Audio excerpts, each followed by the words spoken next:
What's up, everyone? This is Robert Ross with the Nomad Business and Lifestyle Podcast.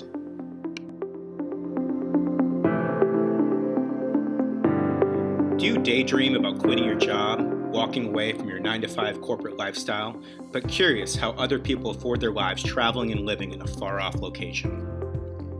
10 years ago, I quit my financial services job, sold everything I owned, and moved to a small surf town in coastal Ecuador with nothing but my dog, 6 surfboards, and a suitcase.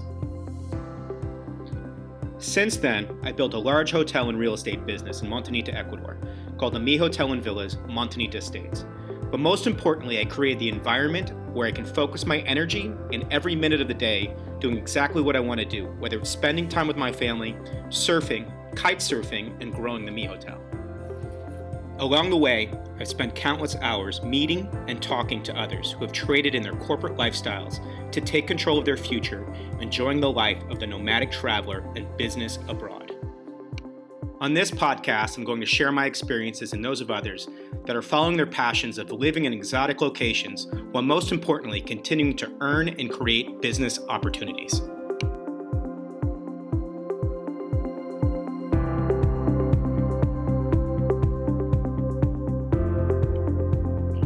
Hi, everyone. Welcome to the Nomad Business and Lifestyle Podcast. Today's podcast is an excerpt from a recent interview I did with Garrett Parker, president of Ecuador Coastal Properties. Garrett is an entrepreneur, developer, and real estate agent here in Ecuador. In this excerpt, we cover a number of different topics, including pricing in the condo and housing market in Ecuador, how much it costs to build a home, as well as differences in the U.S. and Ecuadorian buying experience. We also jump into some really great horror stories. I hope you enjoyed the excerpt, and if you want to hear the full interview, you can find it wherever you downloaded the Nomad and Business Lifestyle Podcast. Yeah, so I know just from knowing you for a lot of years that you're this great entrepreneur. You've got your hands in a whole bunch of other different things. But can you talk about kind of what it's like to do business down here? How you got into doing business in Manta? I know it started with your father, but you've really grown your business and you're in a lot of different things. Sure. Yeah, that's a great question. For a lot of people out there, this is very important. Hope that you're listening. So real estate down here in Ecuador is totally different than real estate in the USA. There are no really governing laws, so to say. I mean, there are, but they don't really regulate it so much. So as far as like an MLS listing or something like that, a lot of those don't exist down here. So you really have to be careful on so many different ways. For instance, right now, due to the crisis, we're having right now about 30 to 35 emails a day. A lot of them from California and New York. And a lot of them are saying, hey, I'm just going to take New York. We're in New York. We're stacked on top of each other, and we want to get out of here. And we're looking at Ecuador and it looks green down there and you have everything. How do we do it? And how do we buy this? So it's a whole, there's no escrow down here, which is, daunting on everybody, for us even, right? I mean, at one point I remember that we were helping facilitate a lot of deals, but here in Ecuador for real estate to buy something, everything goes through lawyers and notaries. Lawyers and notaries are very, very, you can't close a deal without them. And a lot of the times the lawyers act as an escrow for a lot of the buyers out there. So it's very different in the USA as far as how they govern real estate and how they really keep track of it. There's a lot of people who claim a lot of things are selling. There's no system in place to go online and say, oh yeah, he did sell that. There's nothing in place right now in Ecuador like that. And I wish they did have that. I wish they did make people take the test and those kind of things. Yeah. Well, it's funny because it's evolved a lot. So, I mean, what you just said is actually way better than it used to be. I remember when I got here in 2011, and I'm in Montanita, which is about 2 hours south of Manta, and we're much smaller. So we're just about 1,000 people. It's a little vacation surf town.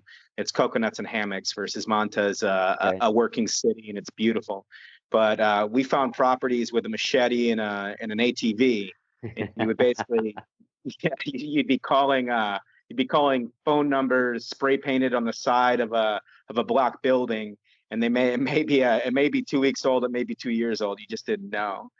So nowadays, it's actually it's changed a lot, and I know it's much more civilized, and yeah, especially where you are in Manta, that somebody can actually reach out to you and get a good idea of what the market's like, because there wasn't any visibility to what's sold, like you talked about. So maybe talk about the evolution of Manta and how it's easier now than it used to be. Oh, yeah, it's come a long way, that's for sure. The evolution, like I said, when I got here, it was so raw. And what I mean by that is, the beachfront where all these high rises are now, those weren't there. So you had all these properties along the beach. Some of them were worth $1 million, $500,000, $2 million. And what we dealt with a lot was a lot of families inherited these properties from their families, that had passed on, and they're sitting on $1 million piece of property, and they would get in touch with us and say, "Hey, we have this beautiful piece of property. This is what we want to do." They give me a business plan in front of me, and a 10-story high rise, and I'd say, "Amazing. Okay, how much money do you guys have to put in this?" And a lot of the answers were, "We don't have anything. All we have is the property." So we were like, okay, well, so we analyzed that. We really have to analyze how good is this property, and if we build this, the sales, the projections, and we really do our market research on that. And that's when we started bringing in investors to kickstart a lot of these massive projects. So we would bring in these investors, it would kickstart it, it'd start building, which is a whole nother discussion. And then along the way, we're doing pre-sales, and that's where the real estate and the marketing and the sales of units come into play. So we put the whole deal together. Let's say it's going to be a $5 million build out for a 10-story, 30 unit. Let's just say, we get the initial, we don't get it all in one lump sum. We build, we pay as we build, and we're starting to sell. But the biggest, for us, what's most important is any project that we're involved in, or any project that we basically make come alive and bring to fruition, we make sure that it's funded, that it's totally funded, because it's very important. A lot of people, they read on the internet, you don't need a real estate agent in Ecuador. And the truth is, you're absolutely right. You do not need an agent in Ecuador. You can come down here and do it yourself. There's another side of it too down here, which is generally people from the US come down and they're just looking for the view. If they see the ocean, they're happy, and they make a bunch of assumptions about what's included with that view. Things like road access, electricity, water are not necessarily included, or even a good title aren't actually included in a property here. Great point. And I know from experience that I bought a property with a river on it. Right. And 6 months later, when I went back, and the river came through, the water rose up. I didn't know how to get a bridge across it, and who would I have to talk to, or even whether or not I could cross the river. Another property, I had a road going to it, and it turned out I didn't have access on that road. Right. So there's lots of things like that. I think I got a great story about when I bought my first house, and it had water, but I didn't realize the tank was so small that it basically had water for one day. Oh my goodness, like a cistern you're talking. Yeah, I mean, it just didn't even have a water system, even though I didn't think to ask, what's the water system like. So I think generally when you're buying in a place like Ecuador, you really have to look at just getting information, talking to people who are knowledgeable, people who have been here for 12 years, and whether or not you're even whether or not it's a real estate agent or not, getting good information about the laws here. And don't make any assumptions about what's included and what's not included. No, absolutely. You really brought up a really good point. As I said, everything here goes through lawyers and notaries. And the first step we do, if somebody says, I'm offering on this land, this is the offer, is we get the lawyer to go check out the deed and make sure the deed is free and clear. We've had situations where people come down and they say, "Oh, I don't want to hire a lawyer. It's going to be an extra cost." Now, the cost of a lawyer here is not like the cost of a lawyer in the USA. It's cheaper. But it's so important to make sure you have a lawyer that goes and checks that out, because I had a deal a year ago that these people said, I don't want to go through a lawyer. I'm good to go straight to the deed. So I'm out there, whatever they want to do, I'm going along with it, but I'm advising them, let's get the lawyer to check it out. It's worth it. Trust me, just pay the money. It's so worth it. Well, come to find out, this gentleman, he had a lien. He had a mortgage, $60,000. So he was going to receive the cash, pay this 60,000. I mean, it was so, he was going to pay the 60,000 and then take the rest and then transfer the deed that he says so. You never know, and that's the problem. So having a lawyer to make sure that they just really research the deed and that it's free and clear is so important. And also, like you said, get good information. And I do suggest that people definitely, find an agent, find someone who's had that much time down here. And time isn't everything. I keep saying it. I've been here 12 years, so my 12 years here, I've gotten into so many things and met so many people, and I just keep evolving and meeting people all over Ecuador. I bet a lot of people who are listening don't realize how much demand there is for properties down here that you're getting. It's amazing. Yeah, it really is. And right now, especially, same thing happened after the earthquake. Don't mean to cut out of that conversation, but same thing with the earthquake happened. It was crazy, but a lot of people out there, that's opportunists out there, they saw opportunities. I didn't really get it at that point in time when that earthquake happened. I was like, wow, business is over. The next day, we made 20 sales. Not that day, but over a month, it was 20 sales. And because on the other, we had people calling us saying, what can we get cheap? And on the other side, we're having people calling us saying, hey, I need money. This happened, that happened. I'm dumping, I'm fire selling it. So it was this big rush, and a lot of people got in with really good prices. Let's actually let's talk about that in a little bit more detail, because I'm sure a lot of people are interested. Yeah. What's a typical property sell for here? How much is a condo cost generally? How much is land cost? Mhm. What's the situation with banks? How does that all work, and how much do things cost? Really good question, and it's going to be some spread out answers, but because every different place varies for cost, right? So like right now in Manta and like the main area where it's really booming, right there next to the Wyndham, you're looking at anywhere between 1,200 per meter up to 2,000 per meter right now. And just to give you an idea, when I arrived, it started at $600 let's a meter. change that. Here, let's change that to like, okay, how much is like a 1-bedroom condo cost, 2-bedroom condo? Because I know a lot of people aren't going to do the math for meters, especially people in the U.S. for feet.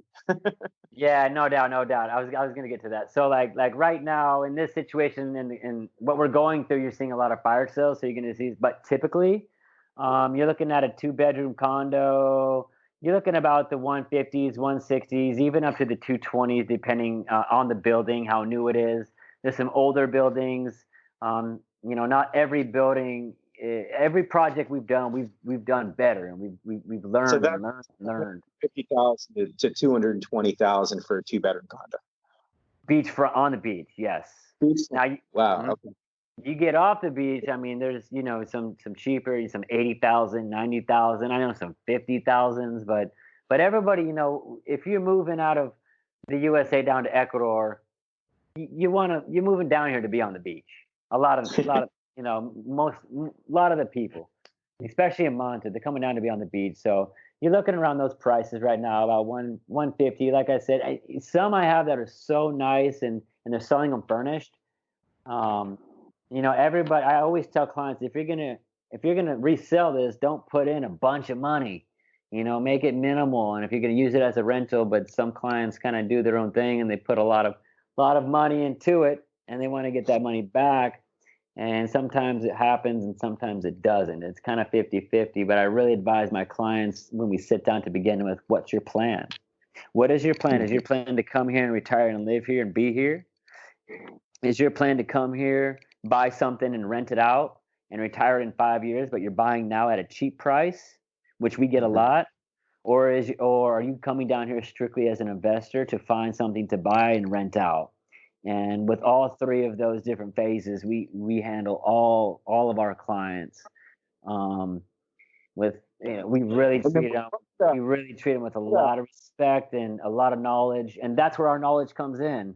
Like right now, if you say, "Hey, Garrett, I'm looking to get a condo, a 2-bedroom that I can rent out," right now it comes to mind 5 different places that I know are way under market value, to where one day if you want to sell it, you're going to make money on it, and if you want to rent it out, you're going to make at least 7 to 8% a year on the rental. Yeah.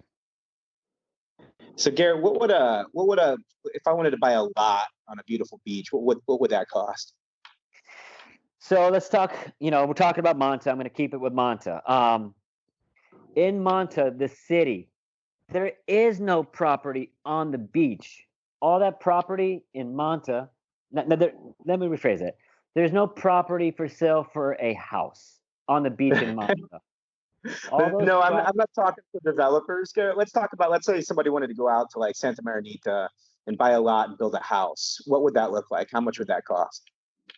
So you're looking at right now anywhere from $50,000 up to $1 million, and I'll break that down for you. $50,000 is going to be right there in front of Santa Marinita, next to Dabo's place, Ocean Freaks up there. Those will go for about $50,000 to $60,000.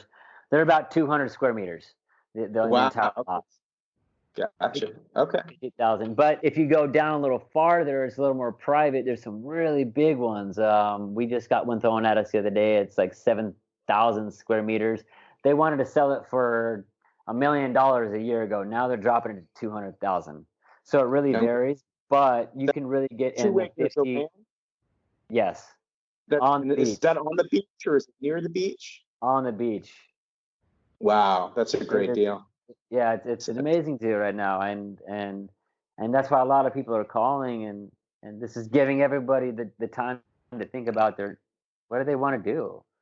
I think a lot of people, surfers out there, just to give you an idea of what Santa Marinita is, there's 3 amazing point breaks right there, and it's actually right where I go to kite surf. So you've got amazing surf in the morning, and if you like to kite surf, you're kite surfing all afternoon. It's really a paradise, and it's about 20 minutes outside of Manta. Yeah, and for me, like, just for everybody listening, for me, it was so amazing because for years I kept telling Robert, "Hey, come up to Manta, Manta, Manta, Manta," and where you live, it's unreal. Like, I'd love to get into that because it's at some point, but like, Montanita for me is like, it's magic. I mean, it has some of the stigma, the party place, but I tell people, I mean, it can be that, but it's also a very healing, natural, amazing place. I really like to take my vacations down in your area to get out of the city, to be honest. Montanita, I love Montanita. Yeah. Sorry, I forgot your question. What was it?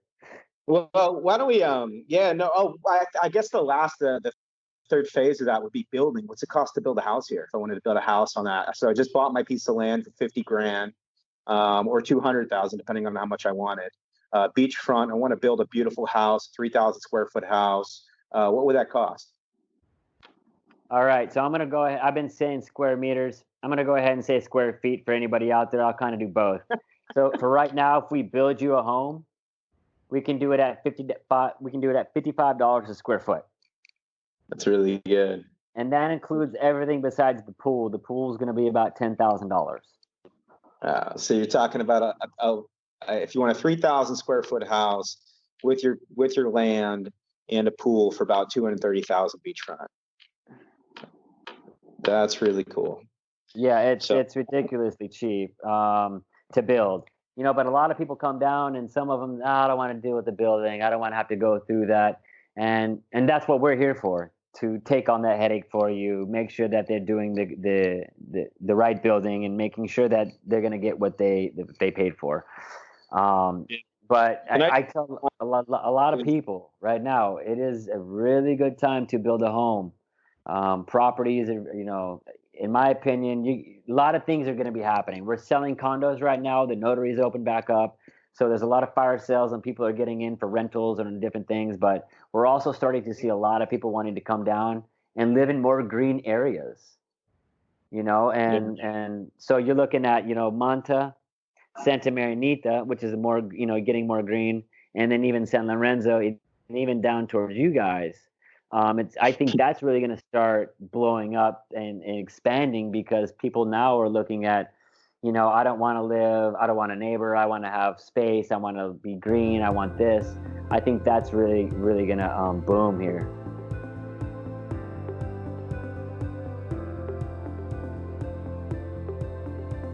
Hi, everyone. I hope you enjoyed the podcast. This was a really interesting interview because we got to get into some real detail about what things cost here in Ecuador. Garrett gave pricing up in Manta, and pricing can range throughout the country, but it gives a real-life example of pricing and actual anecdotes from someone doing business here in Ecuador. I hope you enjoyed the interview, and if you'd like to get more information about properties or Ecuador, you can reach me at robert@montanitaestates.com or message me through the Instagram and Facebook pages of the Nomad Business Lifestyle Podcast.